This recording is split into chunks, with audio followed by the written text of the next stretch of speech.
क्या हुआ, जनकपुर में बारिश नहीं हुई। तो शतानंद जी बोले, कोई पतिव्रता नारी जब सूखे भय कुआं में कच्चे घड़ा में कच्चो सूत बांध के पानी खींच भोले बाबा को अभिषेक करा दे तो बारिश है जाएगी। सुनैना रानी ये कार्य कर सकती हैं। तो सुनैना रानी कहती हैं, मैं ये कार्य कर सकती हूँ, पर चूंकि जब का मुहूर्त है तब मैं स्त्री धर्म में हूँ, इसलिए मैं नहीं जा सकती। हाँ, अवध की महारानी कौशल्या को बुला लीजिए, वो मेरी सखी की भांति हैं, वो ये कार्य अवश्य कर देंगी। माँ कौशल्या पर पाती गई। माँ कौशल्या की पालकी सजने लगी। कैकेयी ने कहा, आप बड़ी रानी हैं, ऐसे किसी राज्य में पानी भरने जाएंगी, अच्छा लगेगा? मैं चली जाती हूँ। सुमित्रा बोली, वाह जी वाह, तुमने कभी एक मलरिया पानी उठाया नहीं है, तुम घड़ा पानी खींचोगी? मैं चली जाती हूँ, मैंने खूब पानी भरा है। ठीक है, तू चली जा। सुमित्रा जी तैयार हो रही थी। माँ कौशल्या की एक दासी है, वो बोली, अगर ऐसी बात है तो आप तीनों ही महारानी हैं, मैं तो हूँ ही दासी, मुझे भेज दीजिए, मैं भराऊंगी पानी। ठीक है, तो चली जा। पालकी सज गई।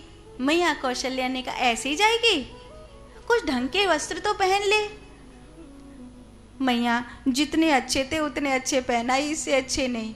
ठीक है, मेरी चूनर ले जा। मैया ने, माँ कौशल्या ने अपनी चूनर दे दी। मैया कौशल्या की चूनर ओढ़ वो तो चली गई। उसने देखा वहां जनक महाराज है, शर्म के मारे घूमट मार लिया।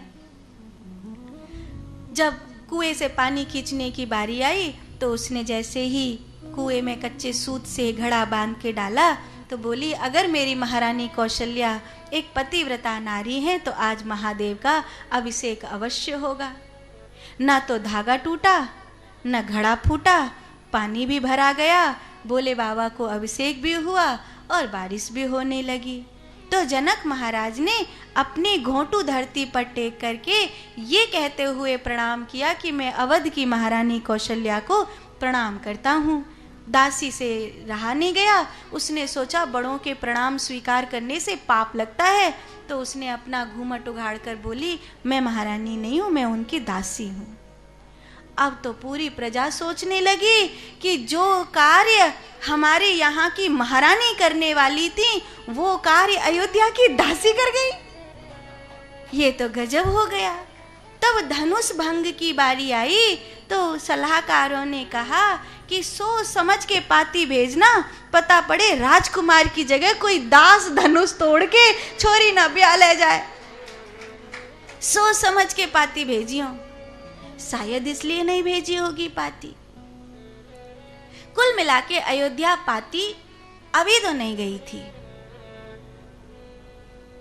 विश्वामित्र जी के साथ राम लक्ष्मण को राजमहलों में रुकने के लिए, गुरुदेव आप अकेले होते तो अमराई में भी रुक जाते, पर आपके साथ 2 राजकुमार हैं तो हमारा आतिथ्य स्वीकार करिए।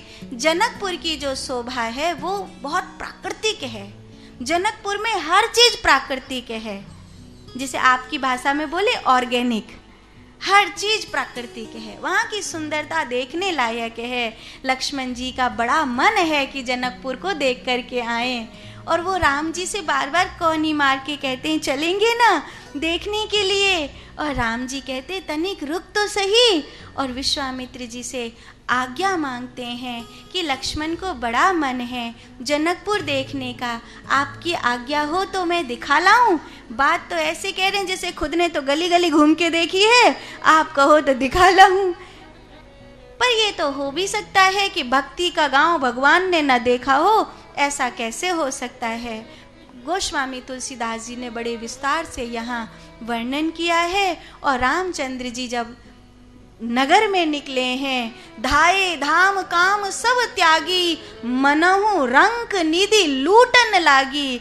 ऐसा लगता है आज लोग उमड़ उमड़ के भाग रहे हैं कि आंख भर भर के भगवान को देख लें। अरे ये पलक गिरे नहीं और एक बार हम इनको निहार लें। अरे क्यों जनक महाराज ने धनुष का प्रण किया, अरे इन्हीं के हाथ में सीता जी का हाथ दे देते तो कितना अच्छा हो जाता।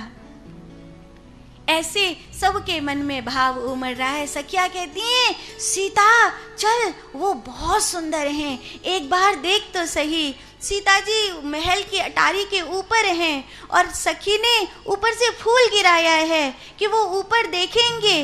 और राम जी भी ऐसे हैं कि वो फूल गिरा है, वो समझ गए हैं कि कोई बुलावा है, पर न राम जी ने ऊपर देखा न सीता जी ने झांका। दोनों की मर्यादा ऐसी है। सखी कहती है, धत, ऐसा प्यारा मौका निकल गया और तुमने उनको देखा भी नहीं। सांझ बीत गई, गांव के बालकों ने, नवयुवक इकट्ठे हो गए। सीता जी का भाई भानुमान, वो तो राम जी से अथाह प्रेम करने लगा है। सब ने इकट्ठे होकर रंगभूमि दिखाई, यहाँ धनुष रखा गया है, यहाँ सब राजे बैठेंगे, यहाँ ये होगा, यहाँ ये होगा, कल ऐसी ऐसी तैयारी होगी, परसों ऐसा होगा।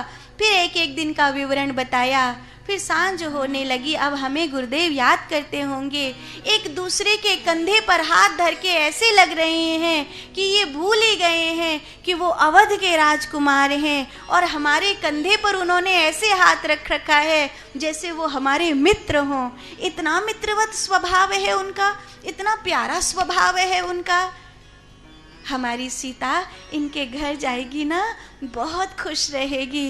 अरे अगर हमारी सीता इनको ब्याही गई तो ये अपनी ससुराल तो आएंगे ही, तो फिर इनका दर्शन होगा और हम भी तो उसके घर जाएंगे तो फिर उनका दर्शन करके आएंगे। तो ऐसे बार बार हमारा मिलना जुलना रहेगा ही। ऐसा ही होना चाहिए।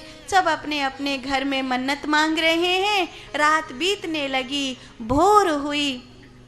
रात्रि में गोस्वामी तुलसीदास जी ने वर्णन किया है, राम जी ने गुरुदेव के चरणों की सेवा करी।